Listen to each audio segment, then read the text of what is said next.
So in the last class we try to find the RMS delay spread and mean axis delay, maximum axis delay for the PDP when the threshold was minus 10 dB. What if your threshold was minus 20 dB for this graph? For that case, your maximum axis delay would be this point, not this point, because this is the last peak when the received signal strength is going below the threshold, that is minus 20 dB. And which one will be the minimum axis delay? The minimum axis delay would be the same one as A, not this one, because this is the first peak when it crossed or when it went beyond this threshold. So which one will be the RMS delay spread? This much portion will be your RMS delay spread. Okay.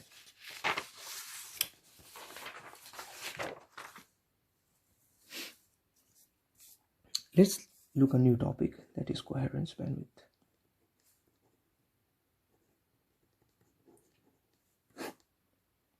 What is coherence bandwidth? Coherence bandwidth is a statistical measure of the range of frequencies over which the channel can be considered flat. It is a function of your RMS delay spread. Let's consider this diagram. Let's say this is your channel bandwidth. This is your channel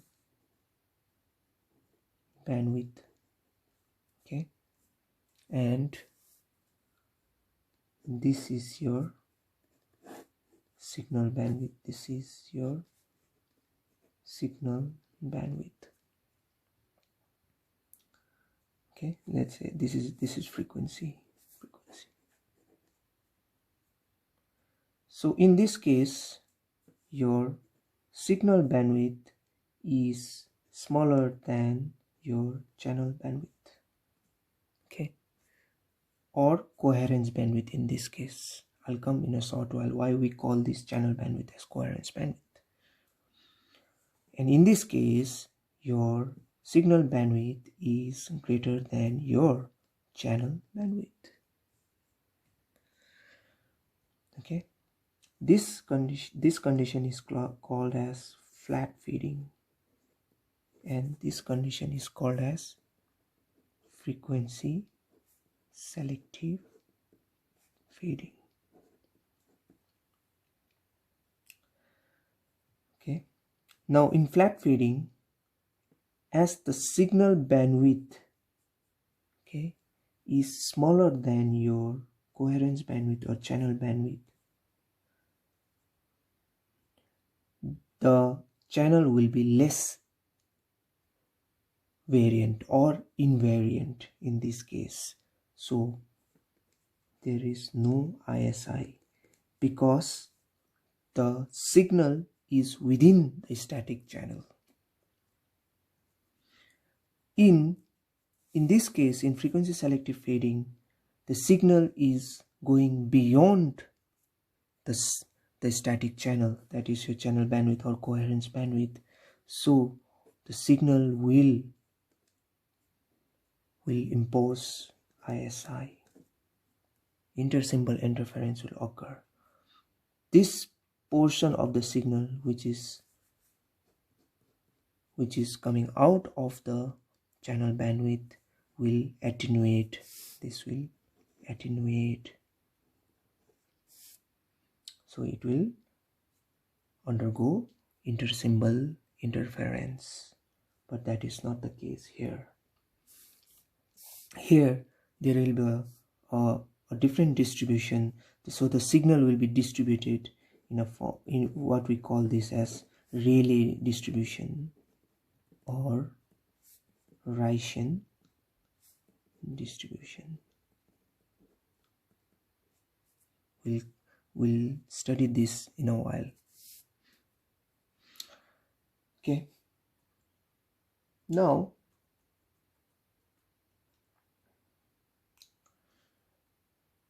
Okay, why frequency selective fading? Because the frequency has been selected. Let's say this one is F1 and this is F2. So the frequency has been selected. So the beyond which the frequency will undergo, the signal will undergo ISI. And here in this case, the signal will be below some portion that is flat. That's why this is called as flat fading. Okay. Here your symbol period, your symbol period is greater than your delay spread. Okay, here your symbol period will be greater than your RMS delay spread. But here in this case, your symbol period is smaller than your delay spread.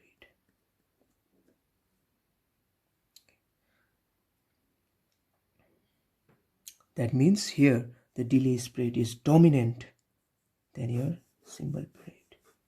As you can see here, there is more delay spread over your bandwidth, over frequency, and here the delay is within your channel bandwidth.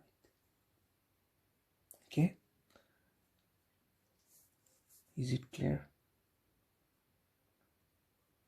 Coherence bandwidth can be calculated by using a formula. BC stands for coherence bandwidth. Coherence bandwidth equals to 1 by 5 sigma tau. Okay. Where your sigma tau is your RMS delay spread, which you calculate this from your PDP. And we got this value by taking a thumb rule and correlation factor of 0.5. This will be your correlation factor when your correlation factor is 0.5. If it is 0.9, then it will be 1 by 50 sigma tau, which we don't take because this 0.9 is a fictitious value. So mostly we take this condition in a practical scenario. Okay, what is sigma tau? Sigma tau is your RMS delay spread, and as you can see, your sigma tau is inversely proportional to your coherence bandwidth. Okay, so if you get your sigma tau, then you can calculate your coherence bandwidth. Second one is, this is in frequency domain. In time domain, okay, in time domain, we call this as coherence time. This is in time domain.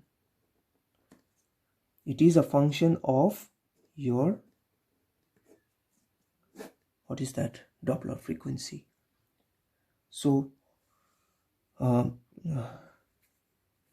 Doppler, we have studied this, right? So in coherence time, there is two cases. One is fast fading and one is slow fading. But let us define what is coherence time. Coherence time is a statistical measure of the time duration over which the channel impulse response is essentially time invariant. Okay. So if the symbol period of the baseband signal is greater than your coherence time, okay, then the channel will change during the transmission of the signal. Hence, there will be a distortion. That means if your symbol period is this one, okay, this one, and your coherence time. Okay, this one is time only because this is period, right? This is time only. This variation is within coherence time. If this is your coherence time, this is TC, and this is your symbol from here to here. This is your symbol TS. If your symbol duration, okay, symbol period is smaller than your coherence time, okay, this is called as slow fading. If it is goes beyond, then that is called as fast fading.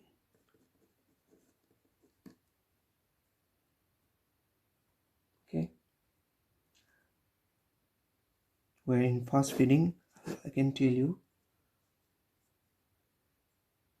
your symbol period is greater than coherence time, but in this case your symbol period is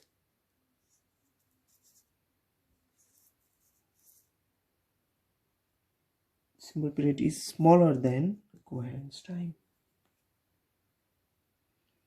So only within this coherence time the signal is acting static, and within that coherence time the signal, or a transmitted signal or a baseband signal, is less time invariant. Okay, here in fast fading, channel variation is faster than signal variation. Okay, channel variation is faster than your signal variation. Here your channel variation is slower than signal variation. Okay,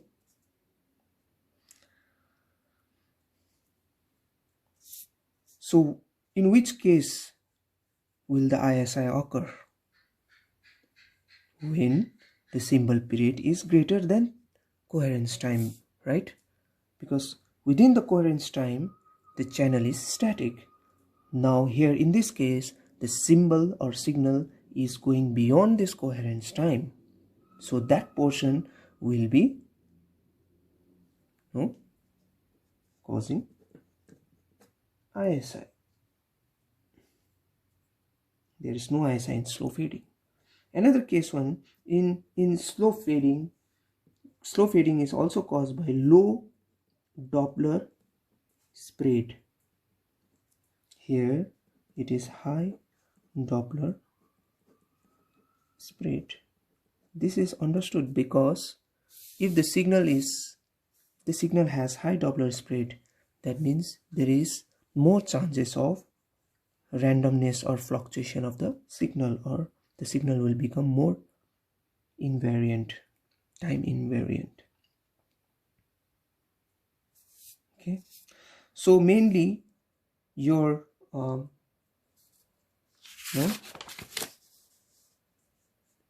small scale fading is based on two models. One is due to delay spread, time multipart delay spread, and one is due to your Doppler spread and your mobility of the user.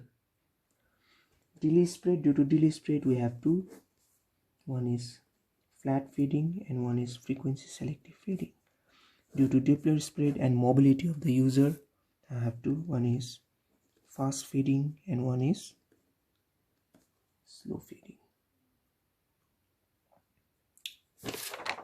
Coherence time, give formula Tc equal to 0.423 divided by Fm, where Fm is your maximum Doppler frequency. Formula is Fm equal to Vm by lambda, which I have seen in the last class, right?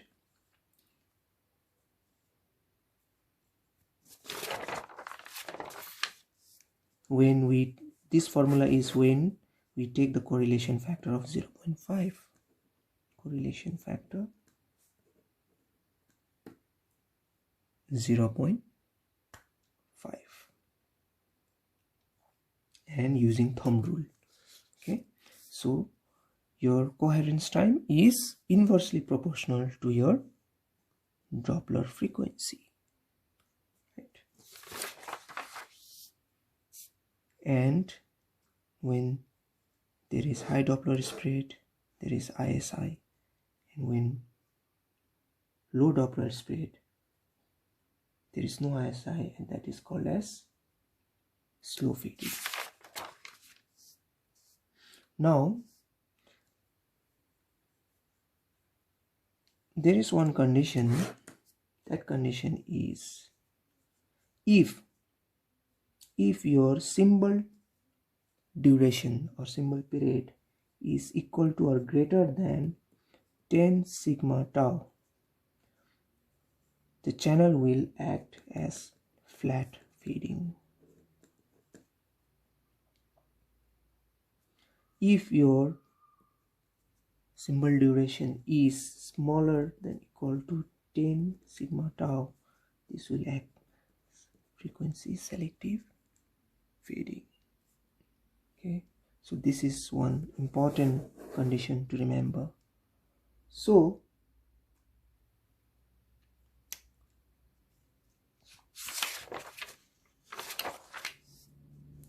coherence bandwidth, not coherence bandwidth, from your PDP graph, power delay profile graph, okay, which is your received signal versus time, okay, we can get sigma tau, that is your RMS delay spread. And this is important because you know how the channel is behaving. This is in the channel, it characterizes the channel, and if you get this, you can get 10 sigma tau, and if you get hold of this, then we can control your symbol duration and maximum data rate.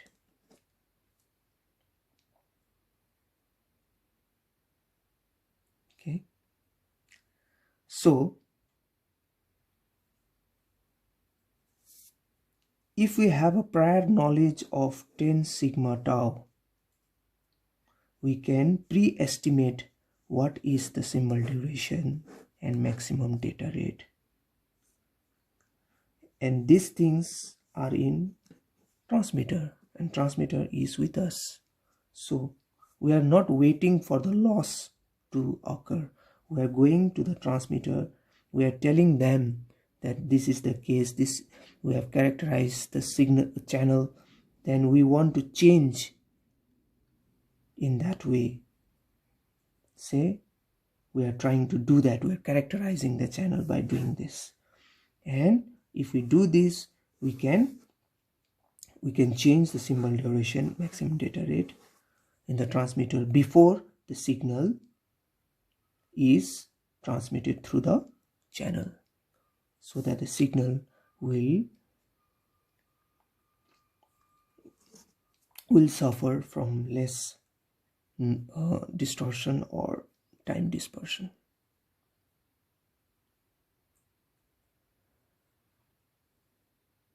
Okay,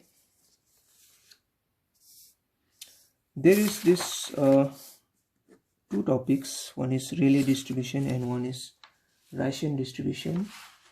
If your distributed channel, if your channel has is if you're taking account of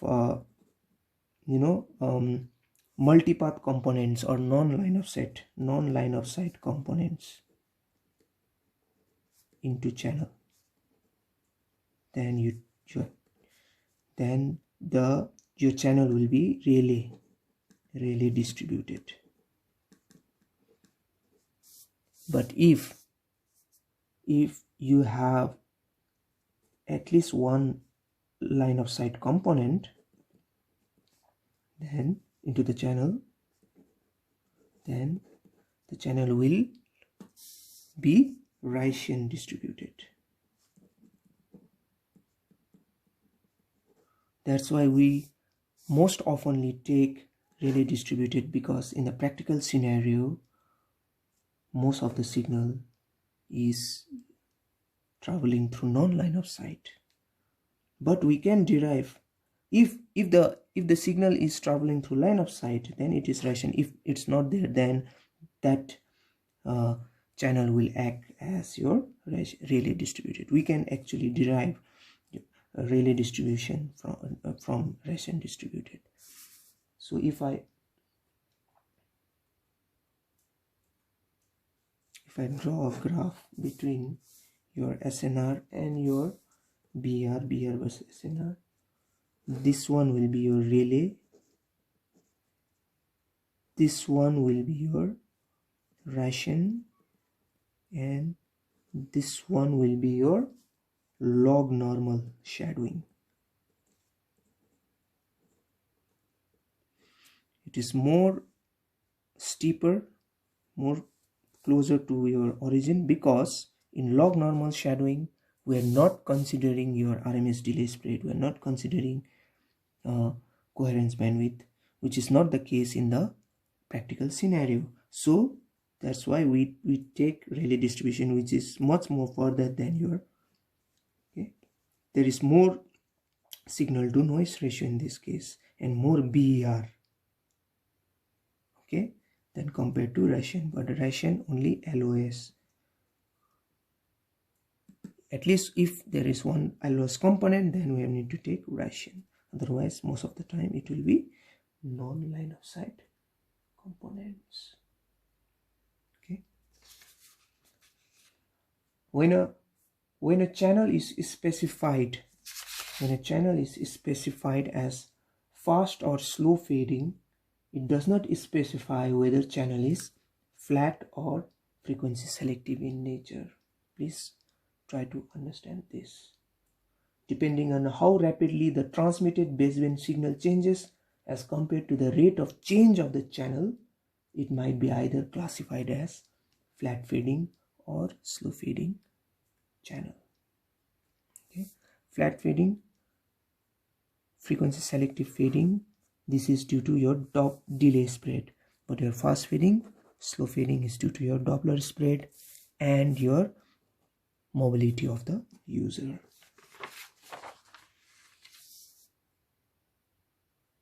This is in time domain, coherence time, and this is in frequency domain, but the concept is same. And here we end our first unit.